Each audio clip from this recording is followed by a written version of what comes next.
Okay, today I'm going to be showing you how to put a pressure gauge in the regular unleaded line. We would use this when getting a complaint from a customer for slow flow and also troubleshooting line failure, leak detector failure, and motor failure. Most importantly, we want to have our PPE, so we're going to have our work area barricaded with delineators, caution tape, and our work vehicles.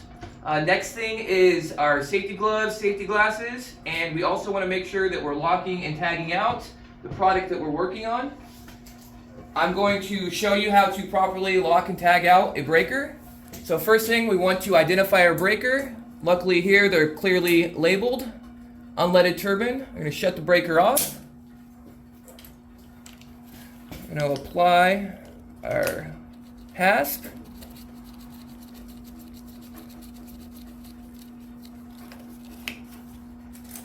And then we're going to apply our lock.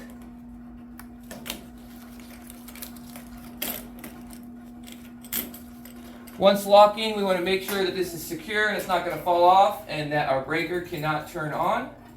And we want to keep our key with us at all times. The person who applies the lockout tagout is the only authorized person to take it off and turn the breaker back on. Okay, as I mentioned, we have our work area barricaded with delineators, caution tape, and our work vehicles. We also want to make sure that we have a fire extinguisher on hand and accessible. Also, we have our face shield that we want to use when we are putting the gauge in and taking the gauge out of the line. We have the possibility of fuel spraying, so we want to make sure we have our face shield on so we don't get sprayed.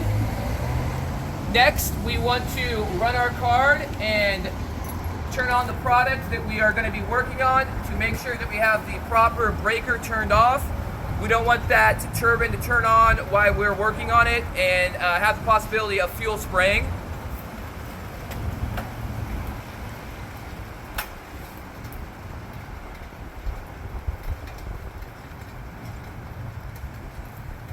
Okay, so I'm going to come over here and I'm going to authorize the regulator. And we're just going to make sure that we're not getting any flow and that it's not pressurizing or pumping. So we're good there. Pause.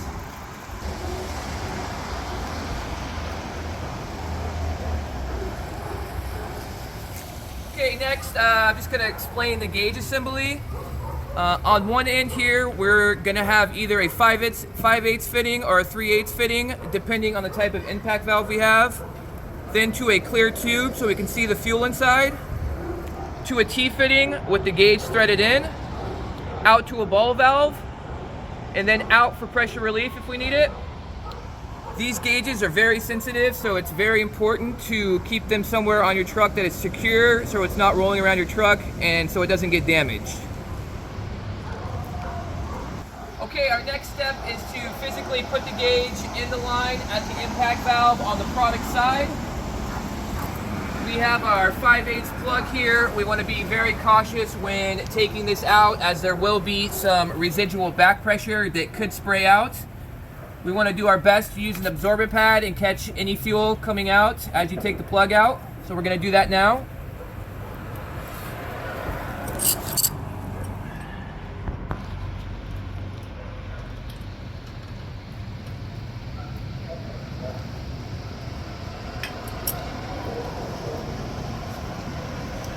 As you can see, there is some fuel coming out. I'll try to catch that.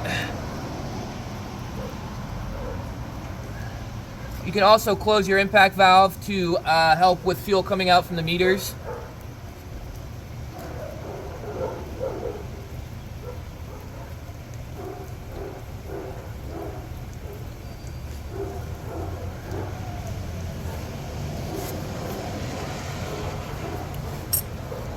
Once you have your plug out, we're going to use some pipe dope on our gauge fitting.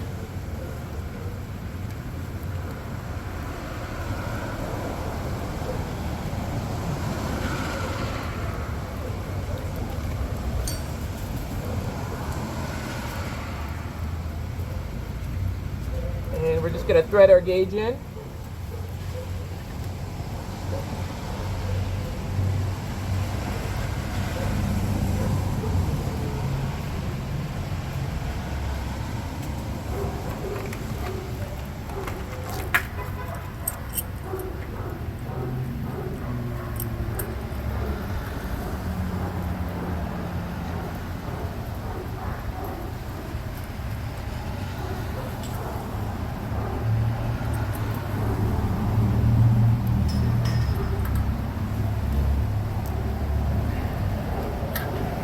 Okay, now that we have our gauge installed, we want to make sure that our ball valve is closed.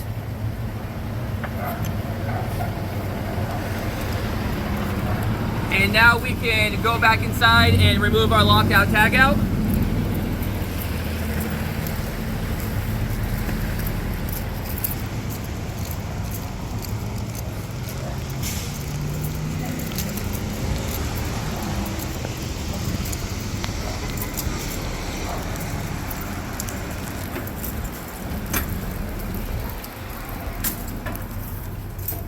Okay, now we're going to remove our lockout tag out and turn our breaker back on.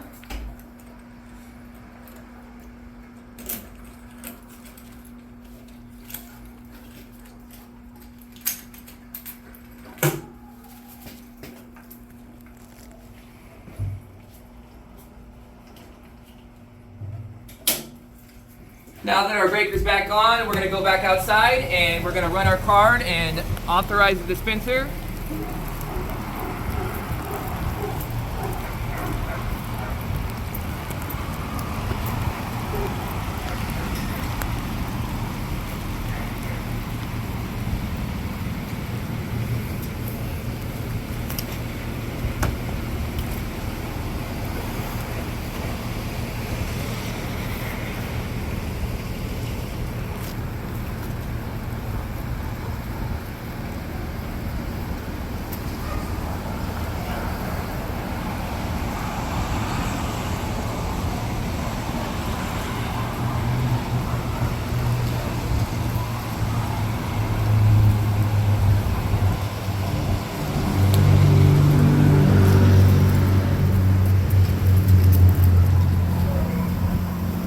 Okay, we're going to authorize the pump.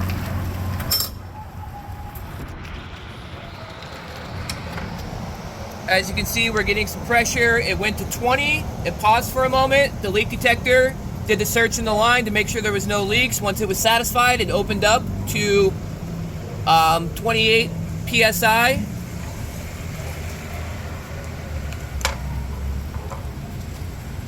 Now that we have our pressure gauge in the line, we are going to be checking for 3 different things. Line tightness, possible leak detector issue, or a possible STP motor issue. For line tightness, the first thing we're going to do is we're going to go over and authorize our dispenser to pressurize the line. Once the line is pressurized, we're going to go over to our STP sump, to our ball valve.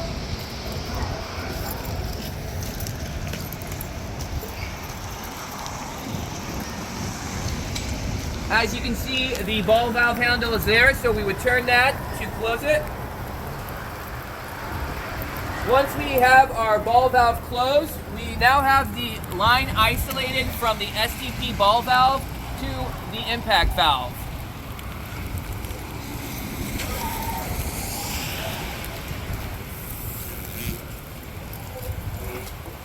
At this point, we have pressurized and isolated our line. At this point, you're going to turn the dispenser off and you are going to monitor your gauge for 20 minutes. After 20 minutes, if your pressure has not changed and is holding, we know that we do not have a leak and that we don't have a leak and we can move on to the next steps of troubleshooting. If we do lose pressure after 20 minutes, we want to go ahead and wait another 10 minutes to see if we lose any more pressure. If we continue to lose pressure after 30 minutes, we're going to go ahead and stop and call our supervisor to review, as we might have a possible leak in the line and we might have to get somebody out here to properly check and test the line. Okay, now that we've confirmed that our line is tight and we don't have any leaks in the line, our next step in troubleshooting a possible slow flow or no flow issue is to come in and check the turbine motor amperage and voltage to make sure everything is correct. Right here we have our STP relay clapper, and the first thing you want to do is just look over the relay and make sure it's in good condition. As you can see here, this one has some wear to it, some burn marks and some wear to the pads. This can cause intermittent sticking of the relay, or possibly the relay not getting a good contact and the turbine not coming in or staying stuck with the turbine staying on all the time. So we just want to give that a good look over and make sure everything looks good. If everything looks good on the relay, the next thing we're going to do using our multimeter is check our voltage. And we can do that right now. We'll set our multimeter for AC volts. This wire here is your dispenser hook signal. So once you authorize the dispenser and engage the reset, it's going to send 120 volts on this wire and pull our relay clapper in. Once our relay clapper is pulled in, we should get 120 volts going through the relay on each leg. So 120 on this wire and 120 on this wire. Those two legs are sent to the STP. 220 volts is what we're looking for. So we'll check that right now.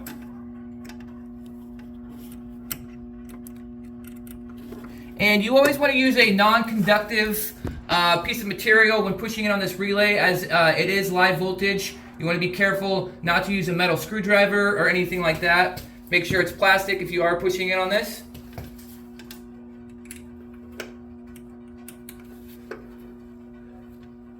So we have one lead from each on our multimeter on each wire here, and we're going to push it on the relay. And we see that we have 210 volts. So that's what we're looking for our voltage, is anywhere from 210 to 220, depending on your motor size. Once you confirm that you have your voltage, the next thing you'll check is an amp draw on one leg of the turbine. So we're going to change our multimeter to amps. And we're going to put our amp clamp on one of the wires here going out to the STP. And we're going to push in on the relay. And we have 4.6 amps, which is good for what we're looking for. The amp draw could be anywhere from 3.5 amps to up to even 7 amps, depending on the motor size or the life of the motor. Go. At this point, we have confirmed the line tightness, as well as making sure that our turbine relay is in good working order. We've also verified that the turbine motor is getting the proper amperage and voltage. At this point, we have most likely isolated the issue down to a possible issue with a leak detector, check valve, or functional element at the turbine, if we're still continuing to have slow flow or no flow issues. At this point, we're going to go ahead and take our gauge out of the line and reapply our lockout tagout first. So we're going to turn our breaker back off.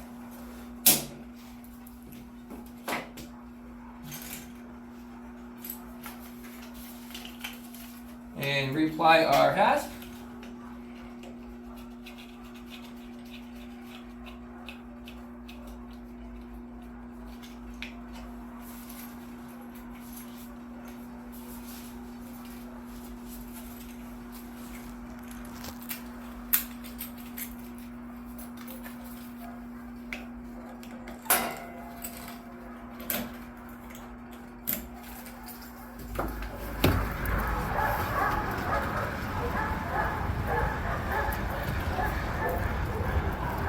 Now that we have our breaker back off, locked and tagged out, we once again want to run our card and authorize the dispenser to make sure that our turbine is properly isolated with no power, because we will be taking the gauge out.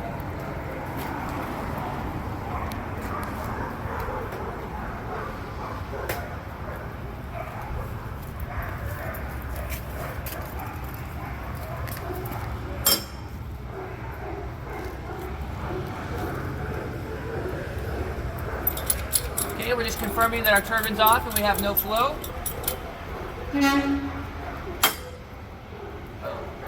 Stop. Recap, we have confirmed that our line is tight and that we do not have a leak in the line. We have also confirmed that our turbine motor relay clapper is in good condition and working. We have also verified our turbine motor amperage and voltage. At this point, if we still have a slow flow issue or no flow issue, we're probably looking at a possible bad leak detector, a bad turbine check valve, maybe even a functional element.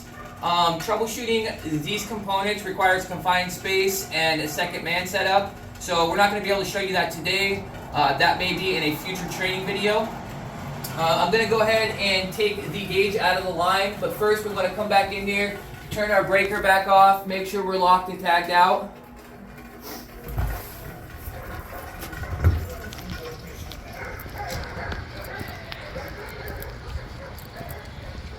You guys will be short a guy pretty soon.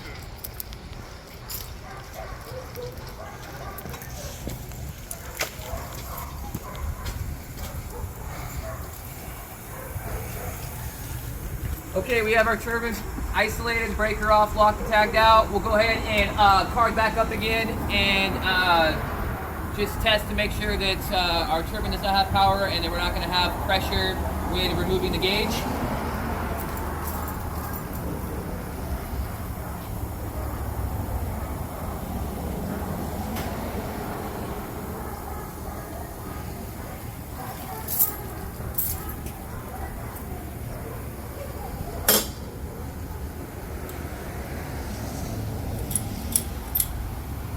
Okay, we've confirmed that the turbine is off. We don't have pressure.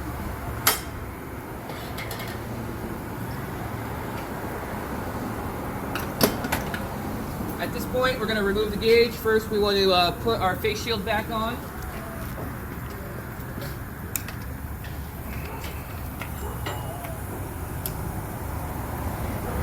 And have our absorbent pads ready. Actually, first, we want to bleed the line off to relieve pressure.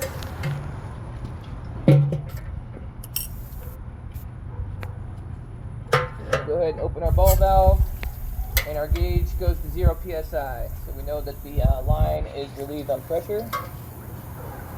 Go ahead and close your ball valve back up.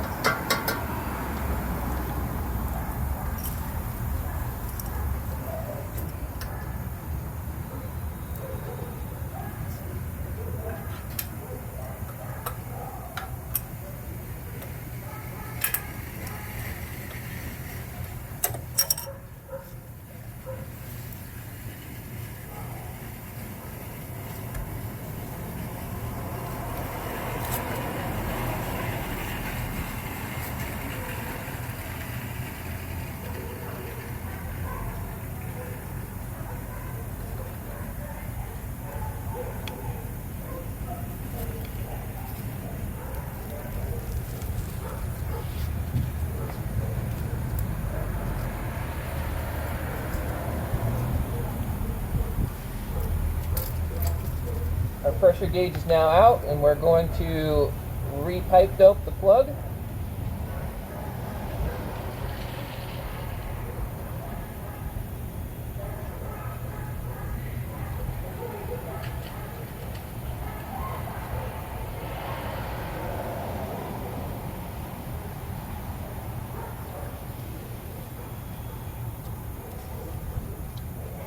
Put our plug back in.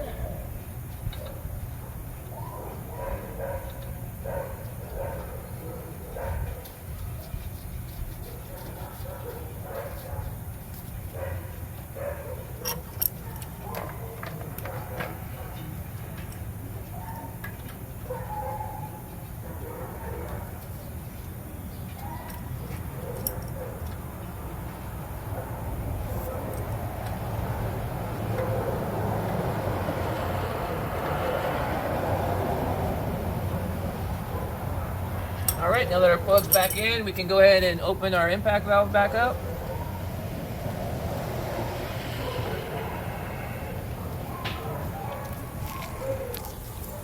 Okay, we just wanted to mention after you get your plug back in to be very cautious when opening the impact valve back up. Some of them can break, and you just want to make sure that there isn't a lot of back pressure on that when trying to open it. Sometimes you might need a wrench to open that up, but the best time to open it up, in my opinion, is after you have put the plug back in and you have pressure relieved on the actual line. Makes it really easy to open that arm back up.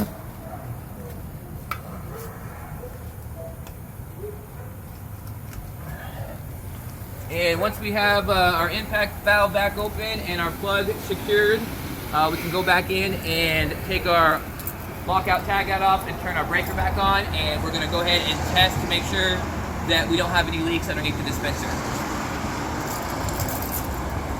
Okay, so we have turned our breaker back on, moved our lockout tag out, we have went outside and we have tested to make sure there's no leaks under the dispenser after removing our pressure gauge. Just to recap, today we have shown you how to safely put a pressure gauge in the product line and check for line tightness, check the STP relay to make sure it's working properly, and we have verified the amperage and voltage on the STP. At this point, we're going to close everything up, make sure it's secure. We're going to take down our barricades, caution tape, and we're going to go ahead and open the site back up. It's a good idea to let a customer or two come through, just make sure everything's working correctly before you leave the site, just to eliminate having to come back if there was an issue with maybe the leak detector tripping or something like that. But yeah, thank you for joining me in this video.